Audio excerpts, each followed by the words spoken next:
Hey everybody, I'm Zee Garcia, and today I'm taking a look at a small cooperative card game that's called, in English, Cursed.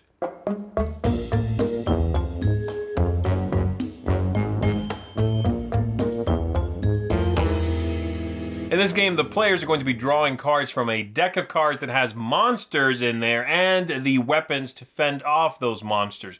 And on your turn, you'll simply be drawing one, flipping over monsters on the table, and then fighting them off, keeping them at bay, not allowing them to overwhelm you with their numbers, their volume of monsters, or the numbers printed on the monsters. You want to avoid having runs of numbers. So it's a game that's very straightforward, very simple. Takes just a few minutes to play, and as I said, it's cooperative. So everyone is going to work together with some communication limitations. Let me show you how it works. We'll come on back after that. I'll tell you what I think of it.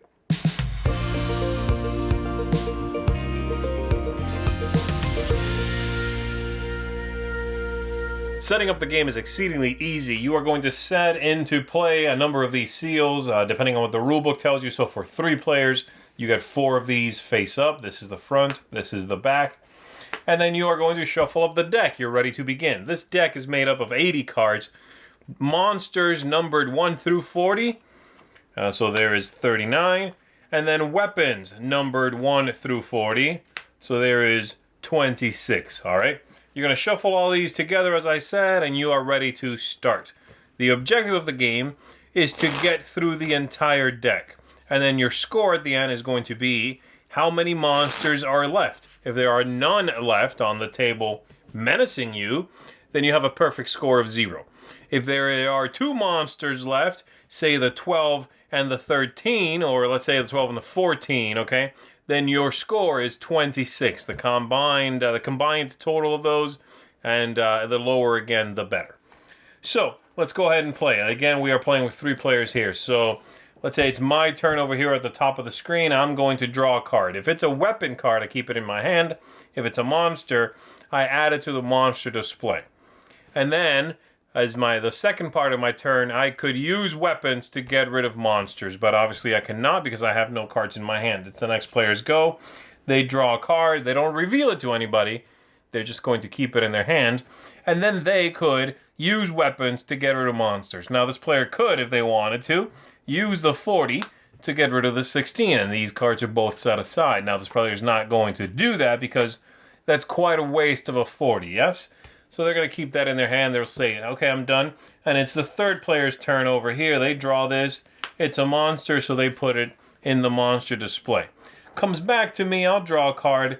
It's also a monster, and in fact, this is going to allow me to explain some rules. I'll play that there. We've now got a monster attack, and the reason we've got a monster attack is because there is a run of them. So the 15 and the 16 create a run. When we have 6 monsters on the table, if you flip and you reveal the 6th monster, or if you flip and reveal a run, then an attack is going to happen. They are handled differently, though. Let's say we got to 6 monsters, then the strongest monster on the table attacks. Let's say I flipped it, so I flipped the 6th, and it attacks me. I have to immediately fight that monster off, or I have to repel that monster with one of my seals by flipping it over. If I get rid of it with cards from my hand, we remove the monster from the game and whatever cards I spent. If we push the monster back with one of the seals, we take that monster and shuffle it back into the deck. When it's a run like this, however, anybody can deal with the cards in the run, and we have to eliminate the entire run. So that's good because I have no cards in my hand. So that player has a single card. Maybe they can help me. So I would just ask around the table, can you help me out? They cannot tell me numbers, specific numbers of what they have in their hand, but they can say, yeah, I'll take care of both of them. And this is also the only time in which someone is allowed to use a single card to attack multiple things at once, whereas normally you cannot do that. You can combine weapons to take out one enemy, but you cannot combine enemies normally. So they'll use the 40 to get rid of both of these. Those are eliminated, and I'm done with my turn. It goes back to them. They'll draw a card. It's a monster. Third player over here draws a card. Also a monster. Comes back to me. Oh boy, this is bad. Okay, I'm done. Back to them. They'll draw that.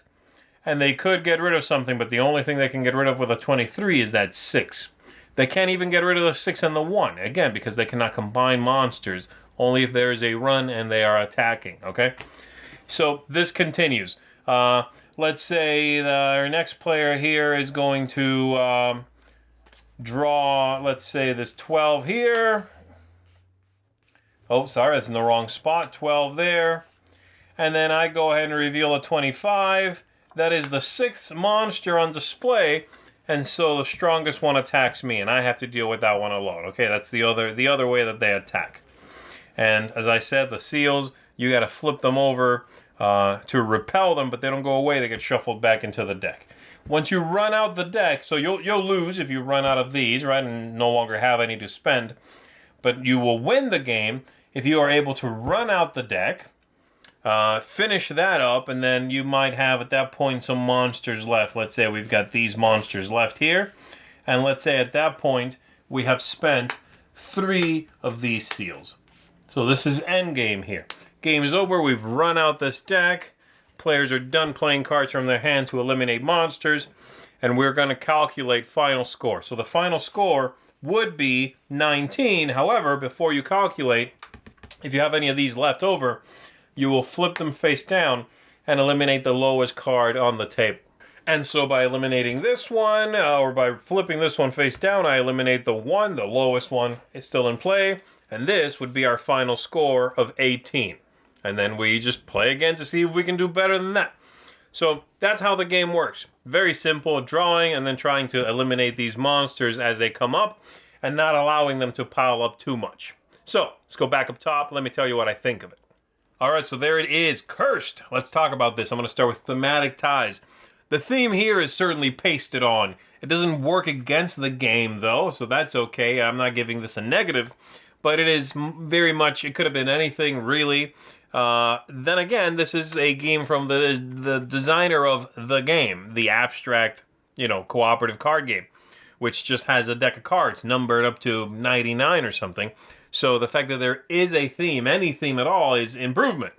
But it really could have been anything. It doesn't necessarily help to teach the game very much, this one, but it works and it makes for pretty pictures. So it's no great accomplishment, but I'm glad it's there. I'm glad it's not just 2 decks of cards numbered up to 40 in red and green. There's a little something else here. The aesthetics are pretty nice. I like the card quality. It's very good. Amigo's card quality is always fantastic. And then the artwork is pretty nice for the most part as well. I don't like the numbers in the corners as much. I wish they were, I don't know if a different font or if they were highlighted a little more. They're not problematic to read, don't get me wrong.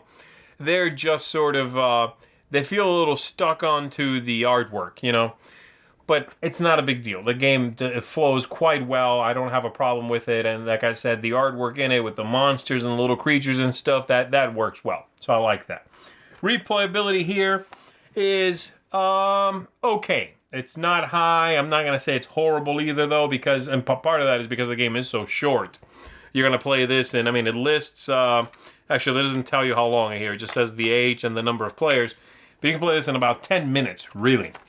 So it's a very short game, very quick to play. So I think the replayability is going to be boosted by that fact alone.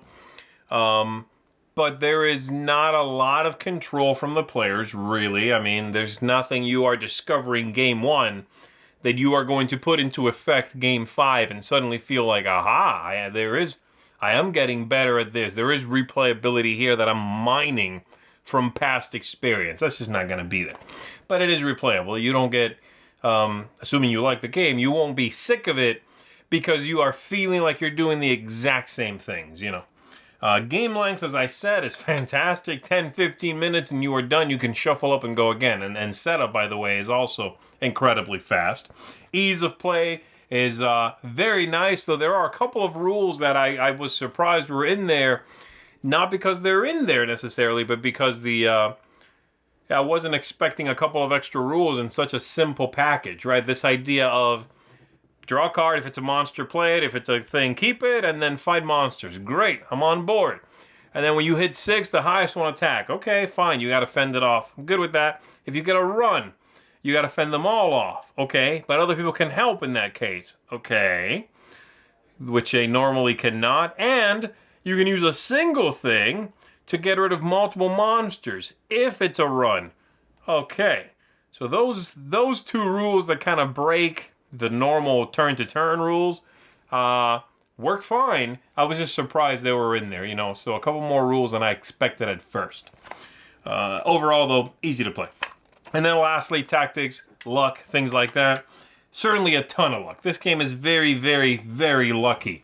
If you end up with most of the monsters on the top half of the deck, you will lose the game. There is nothing else you can do about that, really. That's it. So, yes, the game is extremely lucky, and that's the main reason this game is going to not score as highly for me as it would have, just because I find it very random.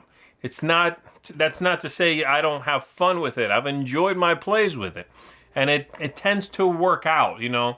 But you could have that game in which players draw most of their weapons early, and those games in which players draw most of the monsters early. And neither one of those is going to work out as smoothly as I would like if the players had some other control in the game, you know, as opposed to just shuffling an 80-card deck and top decking whatever comes next. So overall, I enjoyed it. I think it's interesting. It's solitaire also works well. I've enjoyed playing solitaire just as sort of a simple time waster. You know what I mean? If I got 10 minutes on some surface, I can play this. That works fine. But don't go into this one expecting what most folks probably expect from co-op games, and that is this idea of planning ahead, of solving puzzles, of working together. You can work together a little bit in this. It's just a fun but kind of brain dead and sort of even mind-numbing in some ways sort of little card game. That's not bad, right? There's a moment and a time and a place for that, but I'm not feeling like, oh man, co-op of the month right here, you know. Not quite, you know. So overall, yeah, I enjoyed it. If you're looking for a little card game like this that's co-op and you can pull out with just about anybody and play, this isn't bad. And it can present a challenge. Just be aware that that challenge comes entirely from a randomly shuffled deck and not because you as players necessarily made any mistakes, you know?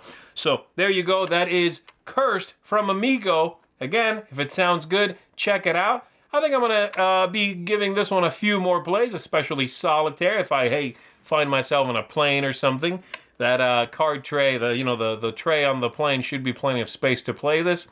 But yeah, I'm not sure how many folks I'll necessarily bring into an enthusiasm and tell them, oh, you got to play this one, you know? So there you go. Cursed from Amigo. I'm Zee Garcia. Thanks for tuning in. Thanks so much for watching the Dice Tower videos. Find more great videos and reviews as well as our top-rated audio podcast at Dicetower.com. The Dice Tower is sponsored by Cool Stuff Inc., where you can find great games for great prices. Cool stuff in stock. Check them out at CoolStuffInc.com.